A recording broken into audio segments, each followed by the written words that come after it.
10, 15, 20 ஆண்டுகளுக்கு முன்பு சைக்கிள் உயரம் கூட இல்லாத பையன், பைக் உயரம் கூட இல்லாத பையன்கள் பைக்குக்கு கீழே படுத்துக்கொண்டு வேலை செய்த தமிழ்நாட்டில் இன்றைக்கு ஒரு குழந்தை கூட உழைப்பால் வீழ்ந்து போகாமல், அழிந்து போகாமல் பள்ளிக்கூடத்திற்குள் ஏற்றுக்கொள்ளப்பட்டிருக்கிறார்கள் என்றால் அது காலை உணவு திட்டம் தந்த பெருமை.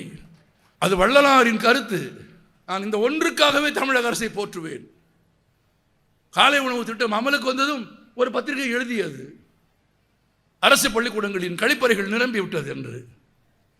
குழந்தைகள் சாப்பிடுவதால் அரசு பள்ளிக்கூடங்களின் கழிப்பறைகள் நிரம்பிவிட்டது என்று எழுதியவர்களுக்கு சொல்கிறேன், உன் புத்தி கழிப்பறையாக இருக்கிறது. உன் சிந்தனையில் பெயர் சொல்ல முடியாத கழிப்பறை கழிவுகள் தான் நிறைந்திருக்கிறது. பச்சை குழந்தைகள் பசித்து உணவு உண்பதையும், அந்த குழந்தைகள் காலை கடனை தீர்ப்பதையும் பகடி செய்த ஒரு எழுத்தும் ஒரு பேனாவும் இருக்குமானால் அது தமிழர்களுக்கு சொந்தமானது இல்லை, அது தமிழர்களுக்கு ஆனது இல்லை. அது மலர் இல்லை, மலம். அப்படி எழுதுவோம்.